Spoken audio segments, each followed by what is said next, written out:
और अपनी अगली खबर ले लेते हैं। जिस तरीके से मैं आपको बता रही थी कि शिवसेना प्रमुख जो हैं उद्धव ठाकरे, उन्होंने अयोध्या में राम मंदिर के उद्घाटन को लेकर एक बड़ा दावा कर डाला।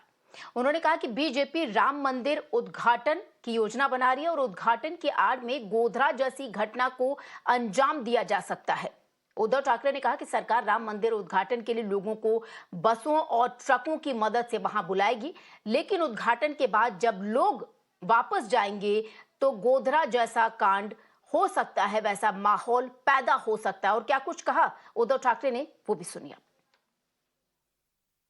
सांगितले की येत्या काही दिवसांमध्ये राम मंदिराचं उद्घाटन होईल, तारीख ठरते। मला कोणी सांगितलं की शिवसेना प्रमुखांच्या वाढदिवशी करतायत 23 जानेवारी। म्हटलं चांगलं आहे, स्वागत आहे, पण डाव असा असू शकतो की राम मंदिरासाठी देशभरातून लाखोच्या संख्येने हिंदू बोलवायचे, बस, गाड्या, ट्रेन सगळ्यात यायचं आणि तिकडनं झाल्यानंतर परतताना मध्ये कुठेतरी गोधरा घडवायचा। करू शकतात, हल्ला होऊ शकतो, कोणत्या तरी वस्तीमध्ये बस जाळतील, दगडफेक करतील, माणसं मारतील, पुन्हा देश पेटेल, पुन्हा तेच सगळं तेच ते आणि तेच ते पुन्हा घरांच्या होळ्या पेटतील आणि त्या पेटणाऱ्या घरांच्या होळीवरती यांच्या राजकीय पोळ्या ते भासतील।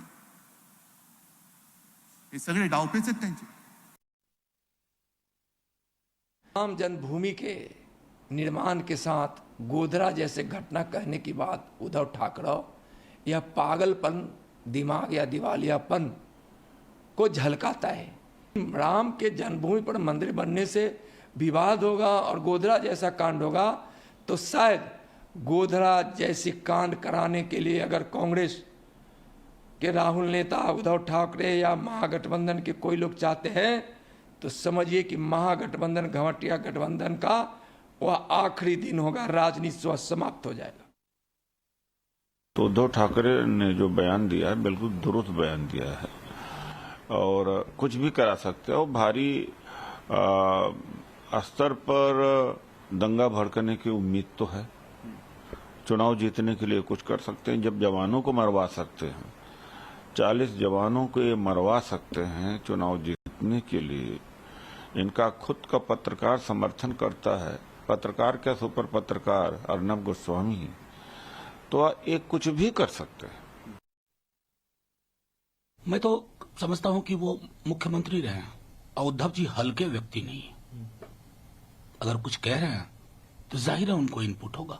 और हमने तो वो किताब पढ़ी है ना, तमस, भीष्म साहनी की, जब मंदिर में गाय काट के फेंका जाता था और मस्जिद में सुअर फेंका जाता था और फेंकने वाले कौन हुआ करते थे।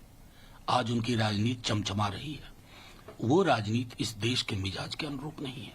महासागर तालाब में तब्दील ना हो, ये बार बार मैं आग्रह करता रहा हूं। और हमारे सहयोगी अभिषेक इस वक्त हमारे साथ लाइव जुड़ गए। अभिषेक, ये जो उद्धव ठाकरे द्वारा जो कुछ भी कहा गया, हालांकि अपने इस संबोधन के दौरान उन्होंने एकनाथ शिंदे से लेके बीजेपी से लेके सब पे प्रहार किया, लेकिन आखिर में अपने संबोधन के दौरान जो उन्होंने गोधरा कांड का जिक्र किया कि एक और गोधरा कांड हो सकता है, निश्चित तौर पर बड़ी राजनीतिक बाइट के हिसाब से इसे देखा जा सकता है। जी, जाहिर तौर पर जिस तरीके से महाराष्ट्र में राजनीति चल रही है, लगातार उद्धव ठाकरे महाराष्ट्र के तमाम इलाकों का दौरा करते नजर आ रहे हैं और एक बार जब शिवसेना फूट गई उसके बाद जब लगातार एकनाथ शिंदे का है बीजेपी के साथ हिंदुत्व के मुद्दे को लेकर एक जंग सी छिड़ी हुई है। और इस वक्त जो बयान आया है जालना से आया है, कल जहां पर उन्होंने सभा को संबोधित किया था, और मैं आपको याद दिलाना चाहता हूं यही बयान उन्होंने हिंगोली में भी दिया था जहां पर इसके पहले एक सभा हो चुकी थी। उनका साफ तौर पर यह कहना है कि बीजेपी किसी भी हालत में इलेक्शन जीतना चाहती है।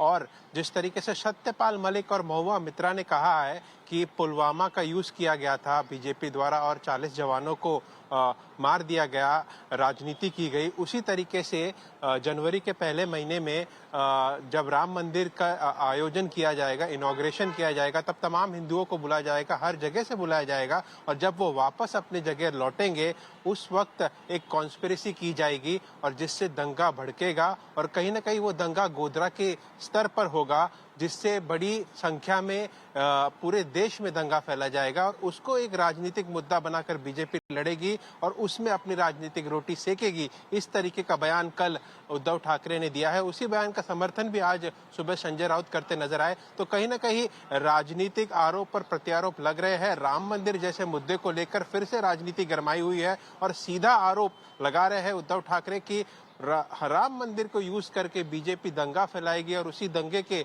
तौर पर एक तरीके से लोकसभा का 2024 का चुनाव का एजेंडा बनाया जाएगा।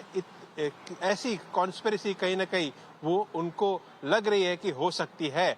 इसका बड़ा बयान कल जलगांव में हुई रैली में उन्होंने दिया। अब इस पर बीजेपी का रुख हमने देखा, जो बीजेपी के स्पोक पर्सन है सीधे तौर पर नकार रहे हैं, लेकिन ये राजनीतिक मुद्दा बना रहेगा जब तक कि लोकसभा इलेक्शन कंप्लीट नहीं होते। और राम मंदिर जो मुद्दा अक्सर गरमाया हुआ है उस पर महाराष्ट्र ही नहीं पूरे देश में राजनीति की जा रही है। बिल्कुल अभिषेक, आपका बहुत बहुत शुक्रिया इन तमाम जानकारी के लिए।